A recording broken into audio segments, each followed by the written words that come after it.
Fidèles téléspectateurs, merci de nous avoir choisis. Vous êtes bien dans votre émission Guinée Forum. Guinée Forum est un programme de Search for Common Ground en collaboration avec le NDI sur le financement du peuple américain à travers l'USAID. Aujourd'hui donc, nous sommes à Farana, après l'étape de Nzérékoré, pour parler avec cette brave population des difficultés qu'elle rencontre au quotidien concernant le développement de leur localité. Pour cela donc, nous recevons sur ce plateau de Guinée Forum Elhadj Manti Mamadi Camara, il est le représentant de la commune, Monsieur Man Kaba, président du CROX, donc représentant de la société civile autour de cette table, Monsieur David Bipo, bloc libéral, représentant de l'opposition, Monsieur Mohamed Noumou Kondé, il est du groupe, représentant donc la mouvance. Bienvenue à vous.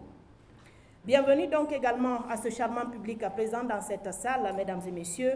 Nous avons dans cette salle la représentation des OSC, les organisations de femmes, les associations de femmes, de jeunes, des partenaires au développement. Merci à vous aussi d'avoir effectué le déplacement. La première partie de cette émission va consister au débat autour de cette table avec les invités et moi.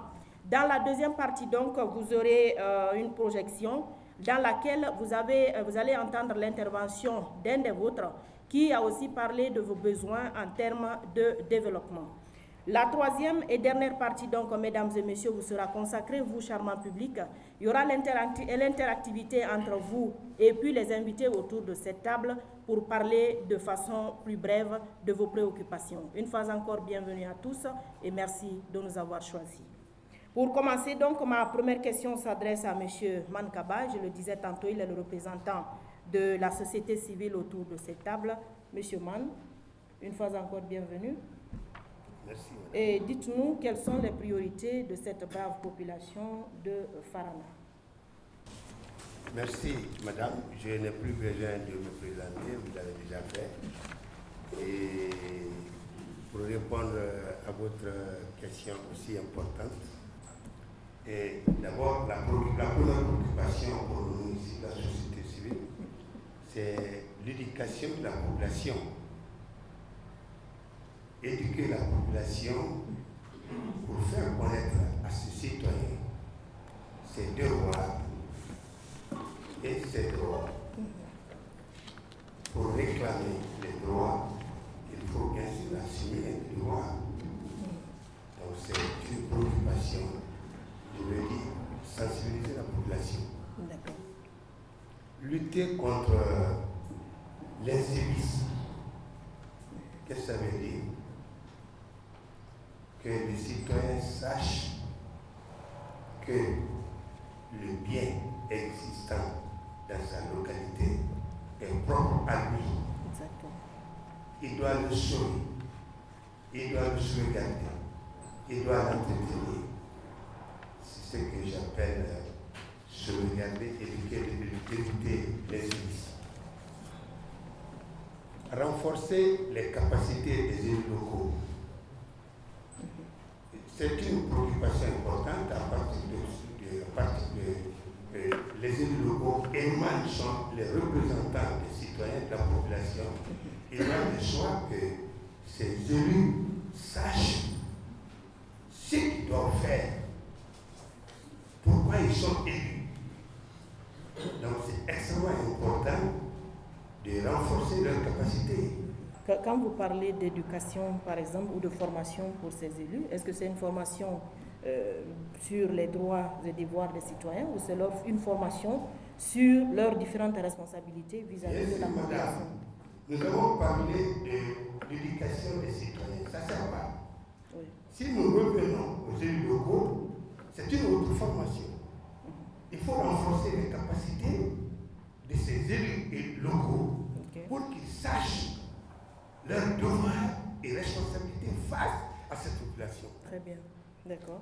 Donc on va revenir à vous, Monsieur Manti, si vous le permettez. Donc on va donner la parole à Monsieur le représentant de la commune pour aussi nous parler de ces priorités de la brave population de Farana. La population de Farana actuellement a besoin d'éducation, comme la société civile l'a annoncé tout à l'heure, d'éducation, de sensibilisation. C'est pourquoi je voudrais tout à l'heure faire recours à vos focus group parce que vous avez quelque part projeté la sensibilisation des populations à la base. Donc nous ici à la commune, nous avons élaboré un plan de développement local qui retient la sensibilisation des populations, l'éducation des populations, mais aussi la réalisation de projets de développement. Comme quoi? Comme la construction de postes de santé, de centres de santé, la réalisation de forages dans certains districts, la réalisation de plateformes multifonctionnelles dans certains districts et la réalisation de postes de santé et centres de santé dans certains de nos quartiers et districts. Et le reprofilage de certaines pistes. Et ensuite, la sensibilisation de la jeunesse, acteur du développement. Voilà, entre autres projets, ce que nous avons initié et que nous avons commencé à réaliser. D'accord, merci beaucoup donc. Nous allons revenir à vous, si vous permettez. Nous allons passer la parole à présent aux représentants de l'opposition autour de cette table. C'est M. David Bipo. On a parlé d'éducation, tout à l'heure on a parlé des infrastructures, un projet qui est déjà en cours au niveau des autorités, mais est-ce qu'il y a aussi d'autres priorités que vous aimeriez bien partager avec nous? Bien sûr, madame. Oui. La préoccupation majeure parmi tous les secteurs, c'est l'agriculture qui a eu la première préoccupation, 50%. Ça veut dire quoi? C'est la vie des gens, c'est la vie des citoyens. De l'agriculture et de l'élevage. L'agriculture et de l'élevage. Tant que cette population est affamée ou non suffisante alimentairement, elle n'est pas une population civile, elle n'est pas guinéenne. Le constat fait au cours des années passées a ressorti que 25% des jeunes des communautés villageoises ont abandonné leurs localités pour les centres miniers et les centres urbains. 16% des femmes ont quitté leur foyer pour la même direction. Moi, je voudrais que toutes les interventions, d'où qu'ils viennent, règlent le problème de l'alimentation des populations. C'est elle qui les fait asseoir, c'est elle qui les fait établir sur leurs droits pour demander quoi que ce soit, quoi que ce soit. J'interviens dans ce sens. Et moi, je vais être le consultant en production alimentaire au service des grands nombres de concitoyens. Très bien. D'accord, autre préoccupation, M. Condé. Oui. Je rappelle que vous représentez le parti groupe, donc le parti de la mouvance. Autre préoccupation que vous aimeriez bien partager aussi, Merci, madame. au-delà de celle citée par vos collègues autour de la table, bien entendu. Merci, madame. Et ma préoccupation est axée essentiellement sur l'éducation. L'éducation est un secteur prioritaire que le gouvernement et le gouvernement doivent s'intéresser. Si nous prenons la région de Fana qui bénéficie d'un centre comme l'Institut, et la formation des jeunes est une préoccupation majeure. Après la formation, il y a l'emploi jeune. Fana, la région de Fana ne bénéficie pas d'emploi jeune.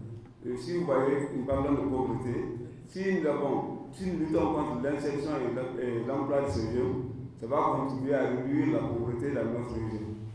Deuxième aspect, concernant l'éducation, c'est les jeunes qui sont les acteurs politiques aujourd'hui. Ils sont sans emploi, désœuvrés, c'est pourquoi ils sont manipulés par la classe politique. S'ils trouvent l'emploi, je crois que nous aurons la possibilité de réduire les effets dont nous avons peur. Et lorsque nous regardons la région de Fana, les conditions scolaires ne sont pas clôturées.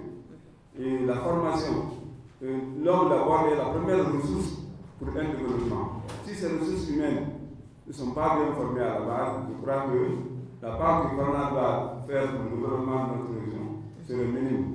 Donc moi, ma priorité, c'est d'axer sur la construction des écoles, le renforcement des capacités des enseignants, leurs conditions de vie, et surtout de la concentration dans les centres urbains des enseignants n'est pas une chose souhaitable. Il faudrait que les communautés rurales se bénéficient de ces professeurs, des instituteurs, pour mieux former les enfants à la base. Je crois que lorsque cet équilibre est maintenu, on peut promouvoir un développement. D'accord, je vois qu'on parle beaucoup de l'éducation, que ce soit l'éducation, surtout l'éducation civique. Mais il n'y a pas que ces préoccupations, mesdames et messieurs. Je le disais à l'entame de cette émission, on a un élément vidéo qu'on aimerait partager avec vous. Je vous invite à suivre cet élément et on se reprend juste après. L'objectif principal ici de ces focus group, c'était en quelque sorte d'identifier les besoins prioritaires de ces populations locales afin que ces besoins-là puissent vraiment être inclus dans les programmes de société ici des nouvelles autorités locales qui doivent réellement venir au sein de ces différentes communes. Alors, ça s'est déroulé de façon participative dans la mesure où nous avons essayé d'impliquer plusieurs couches socio-professionnelles. Si nous prenons dans les domaines sociaux, ils ont d'abord choisi alors la santé. La santé a été le premier besoin ardent des citoyens de la région administrative de Farana. Alors, au-delà de la santé, ils ont ciblé également l'éducation et ils ont également ciblé l'eau potable. Voici les trois secteurs clés qui constituent aujourd'hui les premiers besoins essentiels de ces différents citoyens. Dans le domaine sanitaire, aujourd'hui, cette région est confrontée à beaucoup de problèmes, notamment le manque de personnel qualifié dans les structures sanitaires, notamment le manque de besoins ou d'infrastructures sanitaires, il faut également le signaler. Mais au-delà de ça, le prix des produits hospitaliers sont très élevés. Donc, il faut aujourd'hui faire en sorte que les produits qui sont vendus dans les hôpitaux, dans les centres de santé, puissent vraiment être revendus à des prix abordables pour que les citoyens puissent vraiment consulter les structures sanitaires. L'eau potable aussi fait un handicap, constitue aujourd'hui un problème que ces populations-là nous ont présenté. Aujourd'hui, il n'y a pas suffisamment de forage. Il n'y a pas suffisamment de puits améliorés dans les communautés. Donc, ils ont laissé des recommandations selon lesquelles il faut construire suffisamment de forage et des puits améliorés dans les différentes communautés. Donc, au niveau de la SEG également, il faudrait que la SEG puisse vraiment être dotée de nouveaux matériels qui vont vraiment permettre d'octroyer à la population une eau saine, une eau potable, qui est loin ici de transmettre à la population des maladies hydriques. Donc au niveau de l'éducation aussi, l'éducation constitue un autre problème qui a été identifié par nos participants. Ils ont dit aujourd'hui l'éducation est confrontée à beaucoup d'anomalies dont ils ont laissé des recommandations. Notamment c'est la construction des infrastructures éducatives. Par exemple à Dabola-Ville, le nombre d'infrastructures éducatives des écoles ne sont pas suffisantes par rapport aux besoins. Donc il faudrait aujourd'hui qu'il y ait un équilibre entre le nombre d'infrastructures éducatives et le besoin exprimé par la population. Mais cela aujourd'hui fait défaut dans beaucoup de localités. Bien que les institutions ont fourni beaucoup d'efforts dans la construction des écoles, mais aujourd'hui le problème existe. Donc il faut également former les enseignants. Il faut disponibiliser les enseignants dans les différentes écoles. Vous allez voir certaines écoles aujourd'hui, l'infrastructure est là, elle est bien construite, elle est bien faite, mais il n'y a pas d'enseignants. Donc il faut assurer ou promouvoir la prise en charge des enseignants communautaires ou les enseignants contractuels pour pouvoir réellement combler le vide. Le second domaine, c'est les domaines économiques. Là, ils ont parlé de l'agriculture. On sait qu'aujourd'hui, l'agriculture est un pilier fondamental dans le processus de développement local et dans le processus de développement national. Quelles sont les recommandations que la population a essayé de laisser entendre? C'est de former les paysans sur les techniques agricoles et l'utilisation des produits chimiques. Surtout les produits chimiques. Aujourd'hui, les aliments que nous consommons sont issus ici de l'utilisation abusive des produits chimiques.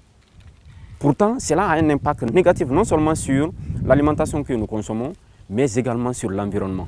Il faut que l'État vienne également au secours de ces paysans en leur dotant de ces produits également, parce que ça fait partie de la modernisation du secteur agricole.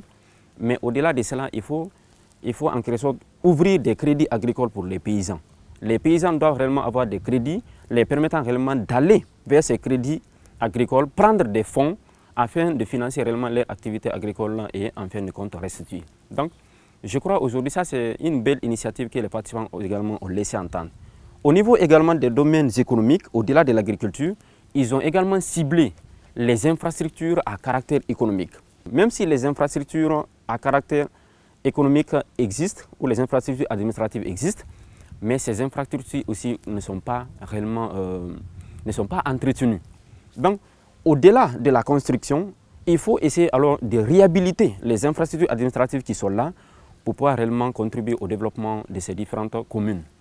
Alors, les derniers domaines que nous avons abordés, parce que c'était 3 domaines, c'était la gouvernance locale. Dans la gouvernance locale, ils ont également ciblé en premier lieu l'éducation civique, le civisme.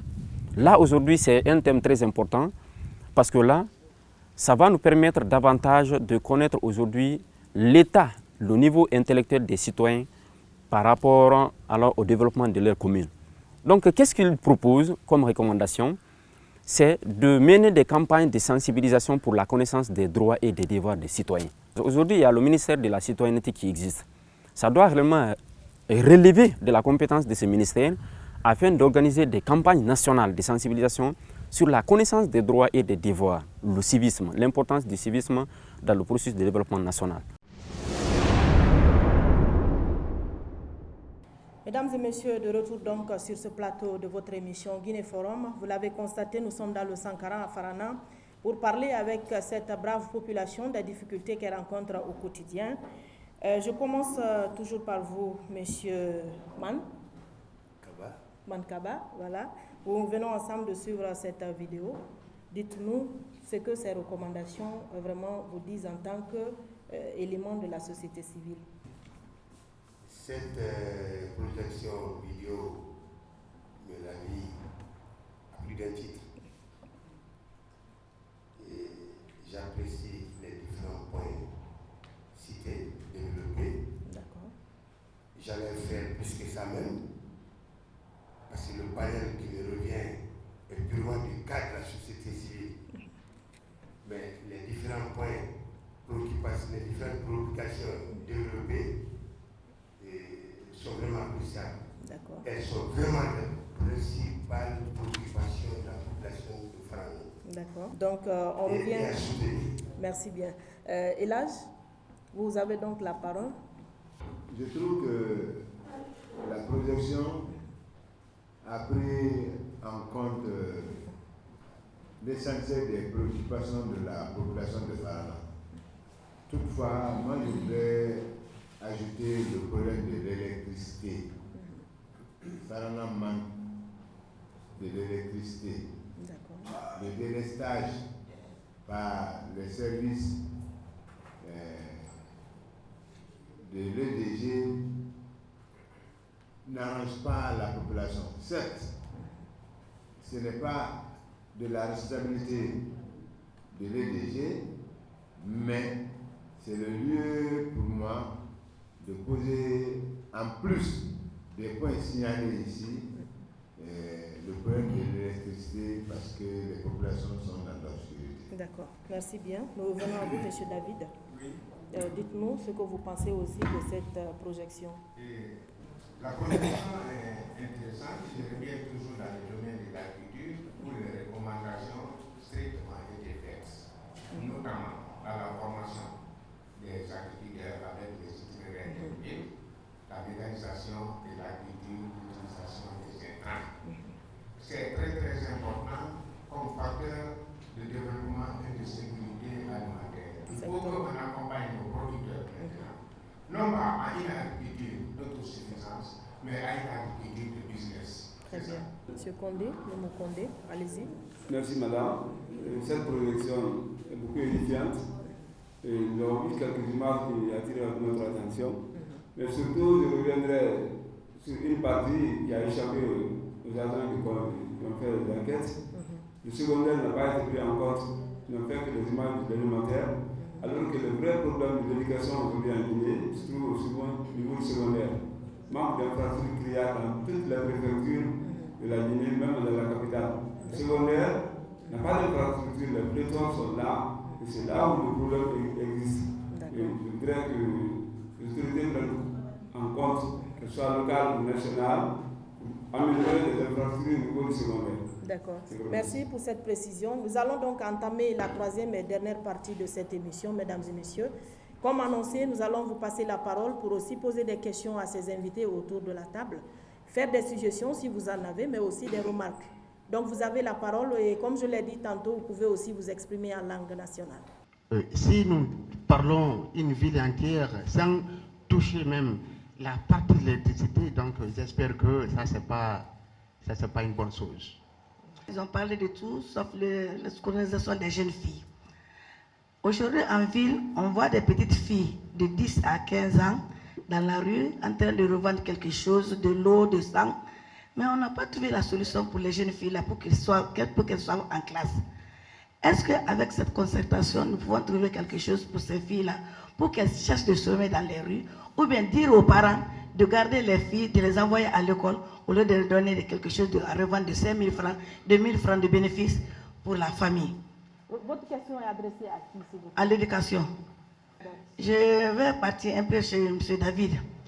Là où il disait que les jeunes ont abandonné les études pour les mines.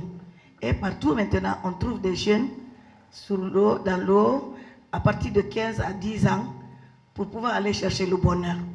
Est-ce que nous pouvons trouver une solution pour ces jeunes-là, pour qu'on soit au même niveau d'égalité? Je vous remercie. Comme vous le constatez dans toutes les préfectures de la région de Farana, que ce soit Dabola, Dingira, Kisudou et Farana ici, il y a des centres d'éducation civique et électorale partout. Si ces centres sont accompagnés par CES et NDI pour sensibiliser la population à la non-violence, je vais dire ici à la culture et à l'éducation civique, ça serait un plus pour apaiser les tensions et sensibiliser la population à la non-violence. C'est ce que je voulais dire. Merci. Je voudrais juste savoir, tout le monde parle de l'inconvénient des engrais chimiques sur l'alimentation et l'environnement. Je voudrais savoir si ceux qui sont chargés d'approvisionner ou de revendre sont bien formés sur les engrais chimiques, l'inconvénient et l'utilisation, s'ils sont formés, ou tout simplement s'ils sont mis là-bas pour revendre. Merci. Je commence par une appréciation parlant de la participation des femmes. Je ne vais pas m'allonger dans les détails, je donne juste un exemple. Prenez la mairie, il y a 3 vice-maires, aucune femme. Comment nous pourrons parler de la participation des femmes dans les instances de prise de décision? La question est comment faire appliquer ces recommandations aux futurs dirigeants, parce que c'est ça aussi l'objectif. Ma question est orientée peut-être à tous les panélistes, plus précisément le 3e vice-maire. Merci. Nous allons donc permettre à nos invités de répondre aux questions. Je crois qu'on va commencer par M. Condé, M. le vice-maire. La première question lui a été adressée. Donc, M. Condé. Oui, merci madame.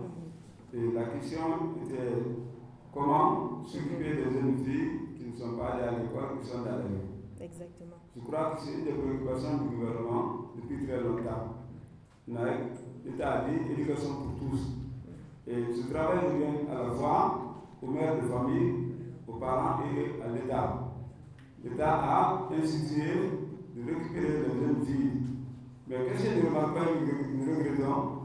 C'est que nos mamans ne s'impliquent pas souvent dans la scolarisation des jeunes filles. Et il y a beaucoup d'interdits, beaucoup de droits pour les jeunes filles qui sont recommandés par le gouvernement, que nos mamans refusent de faire respecter. Et lorsque nous voyons dans l'instruction à l'école primaire, elle est gratuite, on parle de l'équité, tel nombre de garçons, tel nombre de filles. Mais au regret, nous constatons que nos mamans n'accompagnent pas le système éducatif dans la scolarisation des jeunes filles. Et celles scolarisées sont souvent abandonnées par faire des mariages précoces et de l'abandon par certaines ambitions que nos familles éprouvent. Et nous sommes dans le système, je suis enseignant de chef. Il y a beaucoup de jeunes filles qui sont au niveau secondaire, arrivées en 11e, en 7e, en 8e, elles sont données en mariage. J'ai envie quand même de vous poser une question. Merci. Vous avez parlé de récupération. Oui. Est-ce qu'il y a une stratégie aujourd'hui à votre niveau qui vous permette de récupérer ces jeunes filles? Il y a une stratégie, il y a des centres qui n'ont pas été créés, il y a beaucoup de filières sociaux qui concernent les jeunes filles. Le gouvernement a initié, il s'agit de prendre conscience par nos mamans, nos familles pour aider les autorités de l'éducation à récupérer nos jeunes. Mais qu'est-ce qu'elles doivent concrètement faire? Vous savez, il y a un manque de communication à tous les niveaux. Par exemple, les centres NAFA, est-ce que les gens sont informés de leur utilité? Est-ce que ces centres NAFA sont utilisés à bon escient? Ou qu'est-ce que les femmes concrètement au niveau des concessions peuvent aussi faire pour vous aider à atteindre cette stratégie de récupération dont vous parlez? C'est encourager les jeunes filles, les accompagner, les inscrire et les entretenir, s'occuper d'elles. Ok. Nous allons venir à M. David qui a aussi 2 autres questions auxquelles il doit répondre. Nous allons donner la parole à M. le vice-maire et après on vous revient. Je voudrais mettre Mademoiselle Mariam à l'aise. Le conseil communal de Farana comprend 33 membres, dont 5 femmes. Donc, quand vous faites le prorata, je crois que la commune n'est pas allée à la marche. Je crois que c'est ce qui est insuffisant. Ah. Donc, c'est un problème de pourcentage. D'accord. Maintenant, quant à la représentation à l'exécutif, ça, c'est un autre problème. Ce que nous regrettons, c'est que nos sœurs se battent lorsqu'il s'agit de manifestations politiques. Mais lorsqu'il s'agit de se présenter au poste de candidature, certaines démissionnent. Et je prends l'exemple, dans la préfecture d'Abola, il y a une femme qui est maire depuis très longtemps, elle s'est battue. Donc nous demandons à nos sœurs de se battre sur le plan politique, de postuler pour les responsabilités politiques et administratives. Elles ne sont pas à l'écart. Et si nous remarquons que les femmes sont les meilleures gestionnaires, et l'exemple de Chirus dans ma sous-préfecture, depuis que cette dame est arrivée comme maire, je crois que les choses marchent bien. Vous pouvez demander à monsieur le gouverneur qui connaît un peu la région. Je vous remercie. D'accord. Je ne suis pas en train de soutenir ce qu'il dit, mais il y a un élément très important dans la représentation des femmes au niveau des instances de prise de décision. C'est que les femmes aussi, nous manquons de soutien mutuel. Et je crois qu'il faut le mentionner. Il ne s'agit pas de déclarer ou de dénoncer notre absence au niveau des instances de prise de décision, mais la solidarité aussi à la base manque. Et on n'aura pas le pouvoir aussi sur un plateau d'or. Il faut qu'on l'arrache. Voilà. Donc il y a 2 autres questions. On va finir le tour, ce premier tour avec M. David. Il a 2 questions auxquelles il doit répondre. Très bien. La première question est posée par Mme Guetta. Elle demande comment amener les jeunes à abandonner l'exode vers les centres miniers et les grandes zones, n'est-ce pas? C'est ça. C'est très simple. Je vais vous donner une comparaison. Quand vous allez dans les mines, c'est pour chercher de l'or, c'est-à-dire entrer dans les trous. Un noir que vous n'avez pas posé, vous allez le chercher. Vous allez faire 1 an, 3 ans, vous ne trouverez pas. Le jour où vous avez 25 millions, vous êtes heureux. Le jeune qui va rester dans le village, développer une activité de 1 hectare de culture maraîchère, gagne 35 millions à 50 millions en 4 mois. Donc, il faut encourager les zones à initier des projets de développement agricole très rémunérateurs et très porteurs. La deuxième question est venue de M. Bono. L'utilisation des produits chimiques. Il dit que est-ce que ceux qui revendent les produits chimiques, s'ils connaissent les inconvénients? Je pense que non. C'est même le consommateur, l'utilisateur des intrants chimiques ne connaît pas les inconvénients. Et je vais vous dire, utiliser abusivement les intrants chimiques n'augmente pas obligatoirement la production agricole. Je parle en tant qu'agronome. Je voulais parler un peu des produits de lutte contre les insectes. Ils sont les plus vulnérables. Est-ce que vous aspirez, pendant que vous êtes en train de traiter, vous inhalez les odeurs, vous êtes affecté au point de vue poumon. Donc, il n'y a pas de campagne d'information autour de la qualité des intrants chimiques que nous utilisons. C'est ce qui doit être notre devoir. Et ce n'est pas n'importe qui doit avoir ces produits. Ce n'est pas n'importe qui. Mais on les trouve, après le marché ici, n'importe comment, en train de jouer avec. Et c'est maintenant les femmes qui font le mélange dans les bidons, puis les accueillent pour arroser les potagers. C'est très grave. Nous devons prendre des informations, des dispositions pour informer avec les services spécialisés des inconvénients qui se rapportent. Merci beaucoup. Je crois qu'il faut faire ça. Oui, parce que ma question allait s'adresser à vous. Est-ce qu'il ne faut pas peut-être organiser une sorte de campagne d'information et de sensibilisation à l'endroit de ces agriculteurs? Parce que c'est un problème de santé qui se pose là. Très bien, madame. Ceux qui fabriquent les pesticides en général, avec détail, herbicides, insecticides, engrais, mettent à côté des précautions rigoureuses. Si ces précautions sont appliquées, le consommateur et l'utilisateur sont tous à l'abri des dangers. Et quels sont entre autres ces Malheureusement, au jour d'aujourd'hui,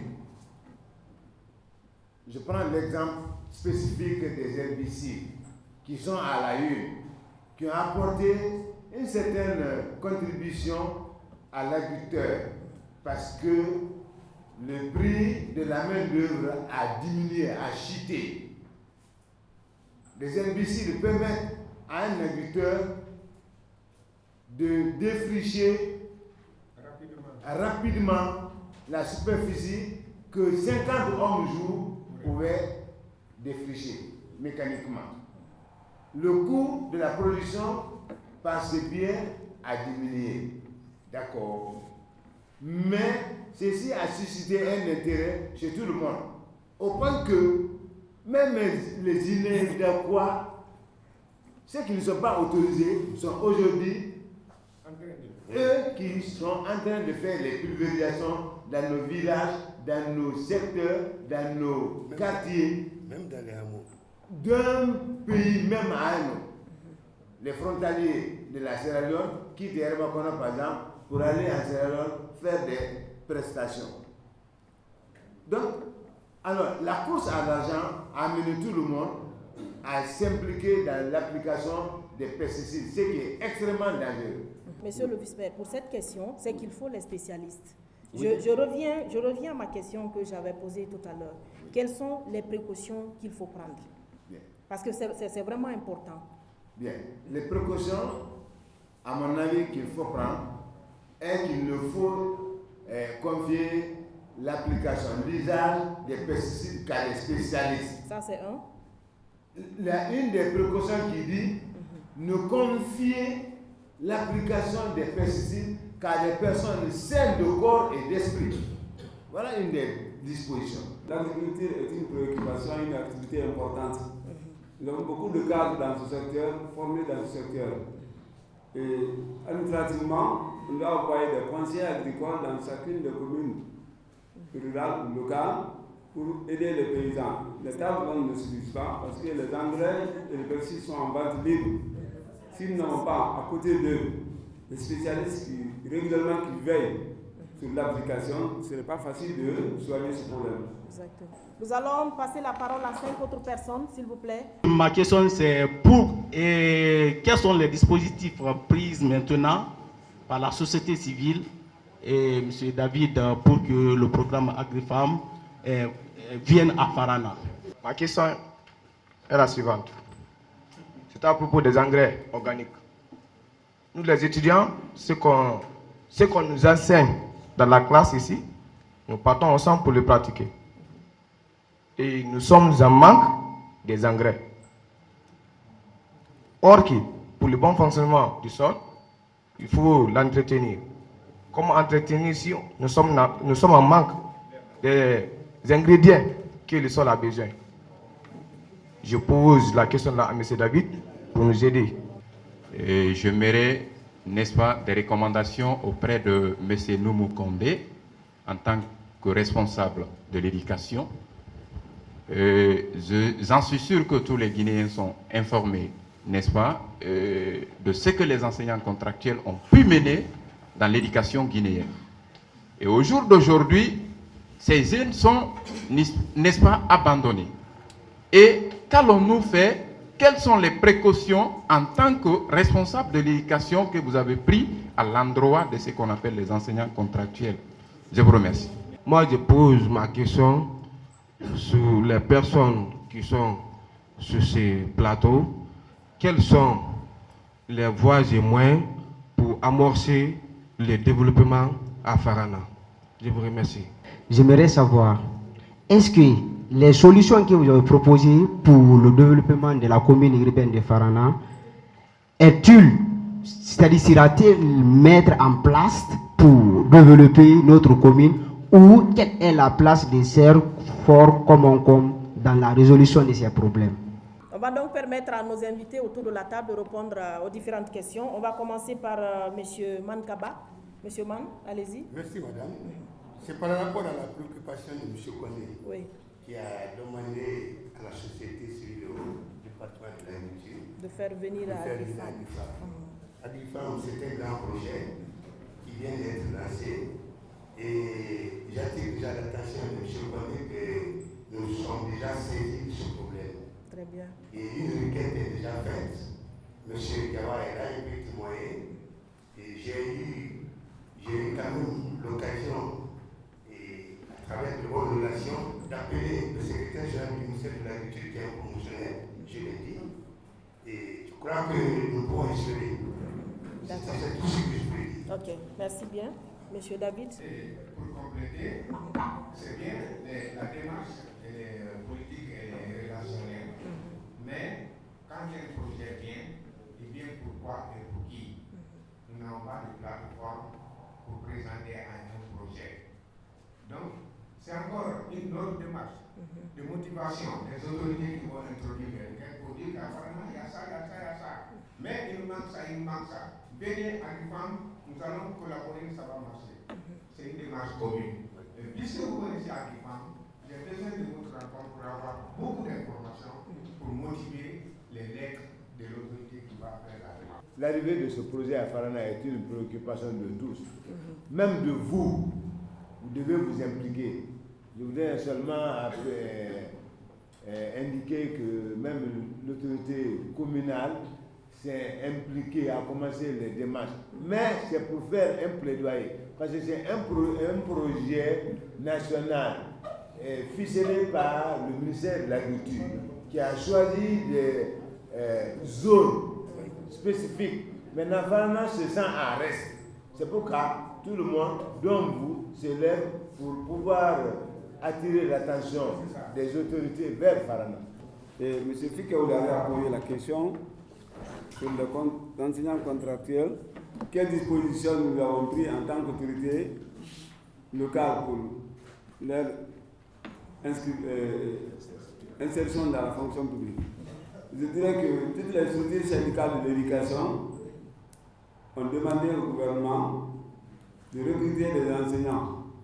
Le système éducatif guinéen a un manque d'enseignants, un manque criard d'enseignants. Vous avez remarqué l'année dernière, si les écoles ont pu marcher, c'est grâce à ces contractuels. Et lorsqu'il y a assez, et sous la couverture de l'implication des syndicats, il y a eu un recensement, on a trié, on a retenu un certain nombre. Et il y a eu des promesses de recrutement. En tant qu'autorité de l'éducation, je pense que tous les enseignants et toutes les structures syndicales attendent que cette promesse-là ait lieu. Et ce que je voulais vous dire, c'est ça. Je suis aussi syndicaliste, je suis de la Fédération professionnelle de l'éducation. Donc nous souhaitons vivement et nous demandons vivement au gouvernement de nous aider à recruter les jeunes enseignants. Je vous remercie. D'accord. Je ne sais pas si on peut aussi prendre d'autres questions. Et qu'est-ce que je recommande au niveau des organisateurs?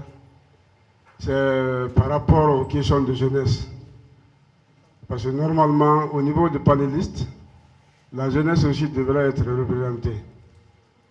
Et deuxièmement, Farana est une région administrative.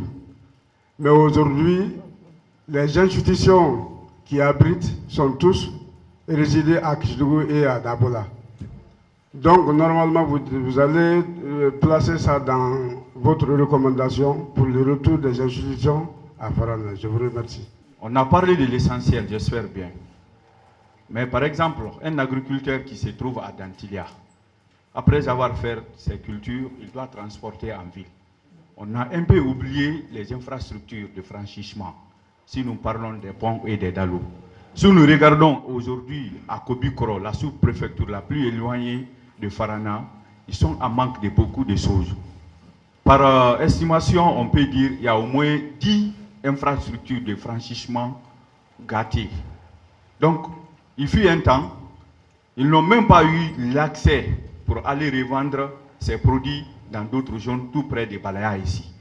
Quelles sont les précautions que vous allez prendre pour trouver des solutions afin que ces communautés arrivent à revendre ces produits dans d'autres zones? Je vous remercie. Adressée à qui? Bon, les panélistes, parce que... Voilà. S'il vous plaît, nous avons beaucoup parlé de l'agriculture, des infrastructures. Mais si on revenait un peu sur la santé, qu'est-ce que la commune urbaine de Farana peut faire pour nous aider à éliminer les ordures à Farana? Parce que c'est l'un des principaux facteurs capables de donner beaucoup de maladies aussi encore. Donc, ma question revient à M. Manti Mamadi Kamara, s'il vous plaît. Je voudrais demander à M. Condé, il y a un problème qui vient de se passer tout dernièrement. Je pense que Farana est une zone de pauvreté. Pourquoi avec l'agence d'Agnès là, Farana n'a pas eu? Pourtant, il y a les zones de Daboula, Kerawani, Dabo, Kouroussa. Je pense que Farana aussi n'est pas plus riche que ces gens-là. Et dans les collectivités aussi, on a appris à Denguirey, avec les zones de conseil de... Comment on appelle? Zones de conseil... Non. Des communes de convergence. Avec les communes de convergence, il y a Denguirey qui a eu, il y a Daboula qui a eu, il y a Kissidou qui a eu. Pourquoi Farana ne fait pas partie? Je voudrais savoir les résultats de ça là. Je vous remercie. On va donc répondre à cette toute dernière question. Allez-y, M. Condé, il y a une question qui vous a été posée. Madame, s'il vous plaît, la répartition des projets sociaux au niveau des préfectures ne dépend pas de notre volonté. Nous souhaiterons que Farana, qui est le chef de la région, puisse bénéficier autant de projets que les autres. Mais malheureusement, les bases sur lesquelles on parvient à faire ce partage-là, nous ne sommes pas informés. Et quand vous prenez Dabala, comme vous l'avez dit, il y a beaucoup de projets qui résident à Dabala qui ne résident pas à Farana. Et ça, c'est vrai que la question auquel moi, je ne peux pas vous répondre. Nous avons une des autorités autour de la table. Peut-être que la question pourrait aussi lui revenir, même si elle ne lui a pas été posée directement. Bon, moi, pour répondre à cette question, je voudrais exprimer un état d'âme. C'est que tout bon habitant de Farana aujourd'hui doit réaliser que Farana est laissé pour compte. Nous sommes laissés pour compte. Donc, il y a des projets qui nous esquivent indépendamment de notre volonté. Peut-être on va profiter de ce forum pour que plus haut on nous entende, pour que l'on sache que Farana a beaucoup de droits, mais dont il ne bénéficie pas. Que les populations de Farana sont vaillantes et aspirent au bonheur. Malheureusement, beaucoup de projets nous contournent. Si vous voyez, si vous prenez l'autoroute, l'autoroute qu'on est en train de construire, ça va de Koya à Dabola, ça ne vient pas à Farana. Alors que toute la Guinée forestière passe par Farana. Ceci fait un état d'âme pour les pharmacas. Bon, le projet dont Condé a parlé tout à l'heure, Agifran, Farana peut bien être intéressé par ça, malheureusement, ils ne sont pas servis. Bien d'autres. Donc, madame, vous, comme les autorités, ont un certain état d'âme, c'est que vraiment nous sommes lésés. Nous souhaitons que les bonnes volontés regardent Farana. Oui, avant de répondre à ça, je voulais d'abord venir à la question de Dansa. Pour lui dire qu'actuellement, le développement est communautaire. Monsieur le Président de la République, cette année, a fait profiter chaque commune de 15% des investissements des recettes minières. Donc, il revient à chaque commune de réaliser un plan de développement local. Pour la commune urbaine de Farana, j'ai parlé de ça à la première phase de mon intervention. Donc, il est loisible à chacune des communes de projeter selon les priorités des actions de développement. Quand une sous-préfecture ou une commune sait qu'elle est enclavée, elle peut orienter l'essentiel de son financement dans ça. Pour la commune urbaine de Farana, je vous ai dit que nous avons bénéficié du reprofilage d'une route entre Farana et l'avenue Kondebou. Ça permet aux populations d'évacuer librement leur production. Nous avons fait construire des écoles dans certains quartiers ou districts. Faranakoura, un exemple, nous avons construit des centres de santé dans certains districts, etc. Donc, je veux dire, avant que d'autres n'interviennent sur votre question, aujourd'hui, le développement est communautaire. Les conseils communaux doivent réfléchir aux priorités de leur population. À ce niveau, monsieur le vice-maire, il y a une question qui doit nous interpeller. C'est la connaissance du Code des collectivités locales. Oui. Est-ce qu'aujourd'hui, vous pensez que toute la communauté connaît le contenu de ce code pour pouvoir vraiment le mettre en application? Non, pas toutes les populations, mais les conseils communaux, les maires connaissent le contenu du code révisé des collectivités. D'accord. Ils connaissent. D'accord. Bon. Donc son application, normalement, ne devait pas poser problème? Non, en principe. D'accord. Non, j'ai dit doivent, parce que c'est un outil de travail. Maintenant, est-ce qu'ils le savent? Ça, c'est une question qui reste sans réponse. Ça dépend d'un maire à un autre. Les ordures. Celui qui a posé la question a dit qu'est-ce que la commune de Farana peut faire? Pour moi, je crois que la question est mal posée. Aussi et au vu de tout Faranaka, la commune quotidiennement est en train de se battre pour ramasser les ordures à Farana. Donc ça se passe sur le commentaire. Voici ma réponse. M. Traoré a posé une question importante qui résume ici notre débat. Il a demandé quelles sont les voies et moyens pour un développement durable de Farana. Cette question a été posée, elle est importante parce qu'elle résume tout.